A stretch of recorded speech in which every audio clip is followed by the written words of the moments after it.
Welcome back to Sip Tally Films. I'm your host, Coach Evans, and today we're going to talk about Anquan Boldin and his wonderful interview on the OGs podcast with Udonis Haslam and Mike Miller. Now, we're going to focus in on the Ravens aspect of this podcast, but overall, the episode was very, very good. I love the stories that were told, whether it was with the Cardinals or with the Ravens. Anquan is an OG, and he was on the OGs podcast. He was a big part of the 2012 Super Bowl, the Hard Bowl, the one in New Orleans when the lights went out and Beyonce and all that good stuff. He was a huge part of that. And he went on to play for San Francisco too. But let's lock in and see what I thought about Anquan's interview on the OGs podcast from a Ravens aspect.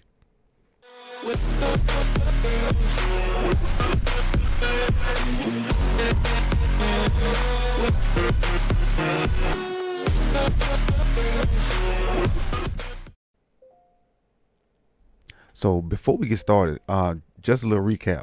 In his 14-year career, Anquan played in 202 games, had 1,076 catches, and 13,779 yards with 82 touchdowns.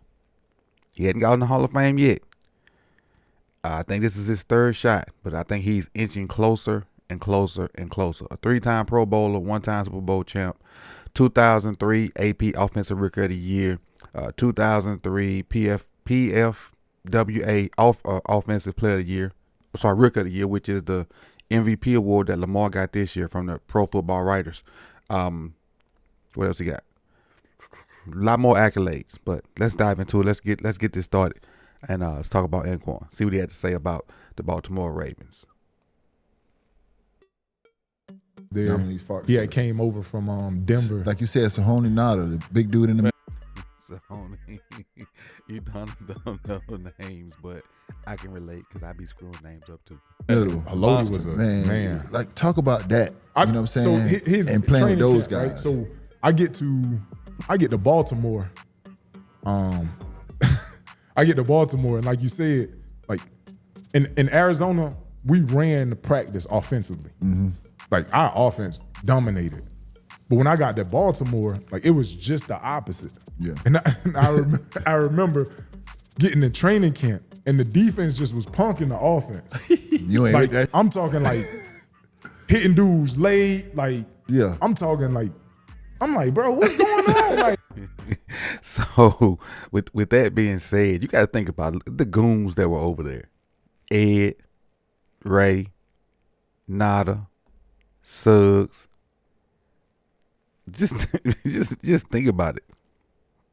And then you got on the other side, you got Joe, who's mild mannered, who ain't gonna say nothing. I don't think Ray would buck up against those guys. Ray Rice, that is. I can't think of a name on the offensive side of the ball that had like that dog that would buck them guys. Insert Anquan Boldin. what? So I remember, like they say, we don't need you anyway. bro. I remember, but the head coach, he was a defensive coach, so he loved that crap. Loved it. So I remember, we were in Special teams guy. training camp, in Westminster, and I remember like it happened a couple of times. Like defense was cheap shot in the offense. Yeah. So I was like, wait. I said, bro, let me tell y'all, boy, if one of y'all hit me late, I'm gonna stop practice. Yeah. Like all together, and I guarantee you're not walking off this field by yourself. Yeah. Hey, that's what you got to do, man. You can't continue to let one side of the ball just bully you and dominate you, because not only will it break the confidence of the unit, you won't perform when the lights come on, because you'll expect the defense to do everything. And in that team's case, the defense did a lot, but offensively during that Super Bowl run, Joe and crew, and got to give Joe his credit. That Super Bowl run, Joe was phenomenal, and Anquan was a big part of it. Let's keep rolling. You do to me what you just did to Buddy, and bruh's going down like that. Oh, I know that because defense love that. I wasn't used to defense running the practice, but like I'm like, bro, you can't just cheap shot. And there was some savages over there on the other side too. No, they had some dogs. Like, savages over I'm there. talking about like, bro, the defense was legit. Bro. Yeah, I'm there like, was some savages bro, over there. We gonna fight though. You got to. You got Bro, to. you do that to me, Win, we lose, or draw, fighting, you bro. got to. Like, Yeah. I don't Iron care, sharp as like, iron. Bro, I would mess up the whole team. Like, Iron sharp as you're not gonna iron. walk off this field on your own power if you do that to me. As you should. As you should. But again, You just can't be bullied, man. You can't allow bullies to continually bully you and expect to get something good out of it. So they needed this dude to come in and set this tone offensively, because once he did that or said that, I'm sure other guys, galvanized around that and be like, oh, okay. And like he's about to say, well, I let him say it. defense, man, it was But they respect that though. yeah. They respect But the that defense, though. the defense was love that. I promise you. the defense. I used to make bets with the defense. I bet I have more knockdowns than you. Like, you know what I'm saying? More crackbacks, Yeah. more. Yeah. And we would have, side bets. Yeah. How many you had today? Yeah. Oh yeah, I had like 8. You know what I'm saying? Like, but when you had like when I came over, before I got there, they had Derek Mason, and Mace was, you know what I'm saying? Remember Derek Mason? Yes. Yes. Mace was good. Yes. Mace wasn't the physical type receiver. Yeah. You know what I'm saying? Mace was a route runner. Mace would route you up. Yeah. You know. Yeah, and that's true. The thing is with Anquan played with I would say linebacker mentality at receiver. Like he just said, he loved the physicality. He loved going get knockdowns. Loved blocking. He brought an element to the team that just simply wasn't there. A level of physicality on the offensive side that wasn't there from a skill position set. You know what I'm saying? But he wasn't like a physical presence on the field. You were physical. So like when I got there, we had Ray Rice at running back. We had Willis McGahee. Willis. We had Ed Cannon. McLean. Yep. And then we ended up getting Ricky Williams my second year there. But I would go to the coach and, hey, coach, run the ball my way first play. Like to set the tone. Yeah, set the tone. Love it. You got Love to. Let me go hit some stuff. And I love, y'all know I love it. No block, no rock. If receivers don't block, and you don't have to be the greatest at it, your effort just got to be there.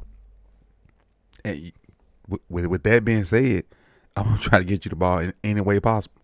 If you're gonna be that team first, and you don't always have to be that, but if you're gonna be that team first to go down the line and make sure that you block DBs, because there are very few long runs you see in the NFL, college, or high school where the receivers are not blocking. Receivers blocking downfield turn 8, 10, 11-yard gains into 30, 40, 50, 60-yard touchdowns. Safety coming down in the box, I'm cracking. And like, man, them dudes love that. I know Like, they did. defense love that. Like, so it got them hyped. Oh man, we got a dog on offense. Like, let's go rock. You know what I'm saying? So, and we knew, like, for us, I mean, if we score 14, 21 points, like, That was enough. yeah. That was enough.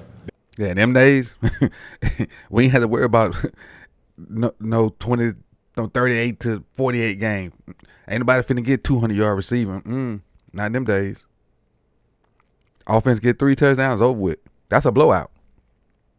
They gonna hold it down. You know what I'm saying? So, Yes. and then we had Ed on the back end, and then we ended up getting BP, Pollard, and he was a headhunter. Yeah. I'm talking about like, That's what's and we already knew, like, I mean, obviously, Ed is a Hall of Famer. Ed gonna do what he do. But you bring a physical presence like BP to the back end, like of what we already got up front. That was low. Yeah, a lot of people don't like Pollard now, but when he was playing, 100% spot on. He finna try to knock you know what in the dirt. There's more physicality to add to them goons that were already over there. Lights out. So when you won, obviously you guys win the Super Bowl. You balled out that game. You did your thing. How did that feel? Obviously being drafted second round and everything you went to finally get the opportunity to play in the championship and play well. Well, for me, it was actually my second Super Bowl. Oh, second. Okay. Because in Arizona, it was my 6th year. It was the first time we made the playoffs. Yes. But that was the year that we made it to the Super Bowl. Yes.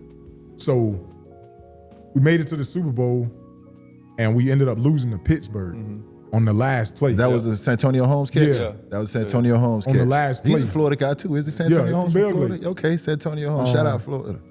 So we lost that game, and like, only thing I remember saying to myself, I'm coming back, but the next time I come back, we winning it. And that was my goal from like that point on. Like, I'm gonna win a championship. Now, how many years it took you to get back? That was my 6th year, and I won it my 10th year. Okay, so about 4. So yeah, the year. It's not guaranteed that you ever get back. That's what a lot of young NFL players don't realize. You go early in your career, or you make it to the Super Bowl early in your career, and you maybe lose or whatever. It's not guaranteed that you're gonna get back, because every year the teams are different. Every year the teams are different, especially if you got a bunch of good players on, high-end contracts. Them owners gonna be like, we can't continue to pay this, and they're gonna break that stuff up. I mean, this is a different sport, but just look at Boston. Got rid of Porzingis, got rid of Drew. Hey, Tatum still hurt.